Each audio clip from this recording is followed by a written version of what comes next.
রূপে গন্ধে সৌরভে অপরূপ আমারই বাংলাদেশ। বিশাল জনগোষ্ঠীর এদেশে বিপুল জনশক্তি আমাদের অন্যতম সেরা সম্পদগুলোর একটি। এদেশে জনগণের অক্লান্ত পরিশ্রমে গড়ে উঠেছে আমাদের অর্থনীতি, যে অর্থনীতির ওপর ভর করে দেশ এগিয়ে চলেছে সমৃদ্ধির পথে। বাংলাদেশের কেন্দ্রীয় ব্যাংক এবং মুদ্রা নিয়ন্ত্রণের প্রধান কর্তৃপক্ষ বাংলাদেশ ব্যাংক তদানীন্তন স্টেট ব্যাংক অফ পাকিস্তানের ঢাকা শাখার সকল দায় ও পরিসম্পদ নিয়ে 16 ডিসেম্বর 1971 থেকে বাংলাদেশ ব্যাংকের যাত্রা শুরু। কেন্দ্রীয় ব্যাংক হিসেবে বাংলাদেশ ব্যাংক দেশে মুদ্রার প্রচলন ও সংরক্ষণ, মুদ্রানীতি প্রণয়ন ও বাস্তবায়ন, দেশের ব্যাংকিং খাতের নীতি ও তত্ত্বাবধান ব্যবস্থা নিয়ন্ত্রণ করে থাকে।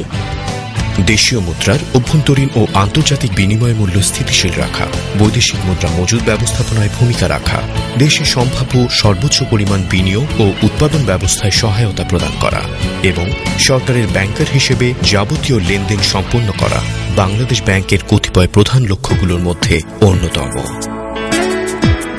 দেশে এখন মজুদ রয়েছে বিপুল পরিমাণ বৈদেশিক মুদ্রা।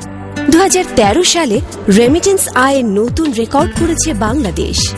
অর্জিত বৈদেশিক মুদ্রার বেশিরভাগ অংশই আসে প্রবাসী বাংলাদেশিদের দিন রাত অক্লান্ত পরিশ্রমের ফসল হিসেবে।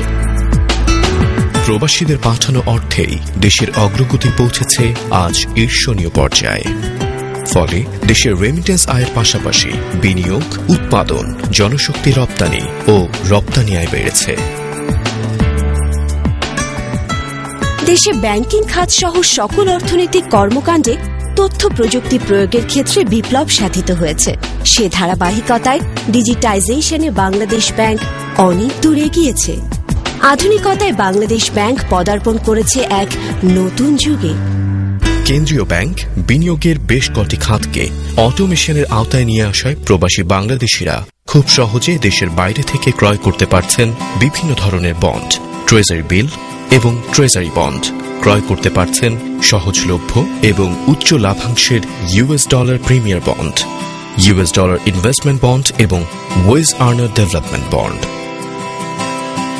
প্রবাসী বাংলাদেশিরা খুব সহজেই বিদেশে বাংলাদেশি ব্যাংকসমূহের শাখা এবং বিদেশে কার্যরত বাংলাদেশি ব্যাংকসমূহের আওতাধীন এক্সচেঞ্জ কোম্পানির মাধ্যমে বন্ড ক্রয় বিক্রয় করতে পারেন।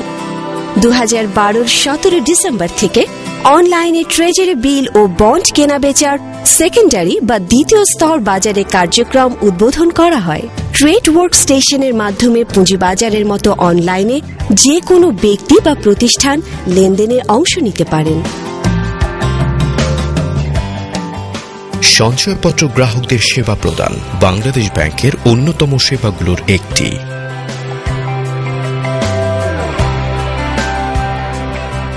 বাংলাদেশ ব্যাংক সঞ্চয়পত্র গ্রাহকদের জন্য শুরু করেছে ডিজিটাল সেবা। সেই সেবার মাধ্যমে সঞ্চয়পত্র সংক্রান্ত সকল কার্যক্রম কম্পিউটারাইজেশনের আওতায় নেওয়া হয়েছে, যা গ্রাহক সেবাকে করেছে সহজ, স্বচ্ছ ও দ্রুততর। ফলে সাশ্রয় হয়েছে গ্রাহকদের সময় ও শ্রম দুটোই।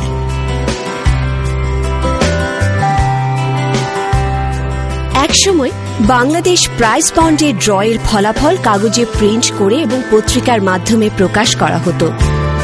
বাংলাদেশ ব্যাংক অটোমেশনের অংশ হিসেবে ওয়েবসাইটের মাধ্যমে প্রাইজ বন্ডের ড্রয়ের ফলাফল প্রকাশ করে থাকে, যা থেকে প্রাইজ বন্ড হোল্ডাররা তাদের ক্রয়কৃত প্রাইজ বন্ডের নম্বরগুলো একত্রে পেস্ট করে ক্লিক করলেই স্বয়ংক্রিয়ভাবে একটি একটি নম্বর ডাটাবেজের সাথে মিলিয়ে বিজয়ী নম্বর ও ফলাফলের বিস্তারিত বিবরণ প্রকাশ করে।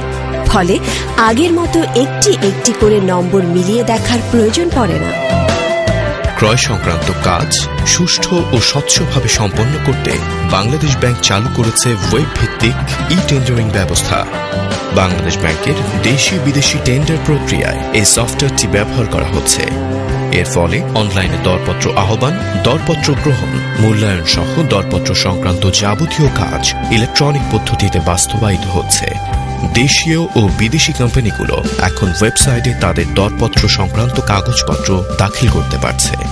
ই টেন্ডার ওপেনিং এর সময় টেন্ডার মূল্যায়ন কমিটির প্রধান বাংলাদেশ ব্যাংকেরই টেন্ডার সিস্টেম লগ ইন করে ওপেন করে দিলেই টেন্ডার মূল্যায়ন কমিটির সকল সদস্য ও দরদাতা স্বয়ংক্রিয়ভাবে তৈরি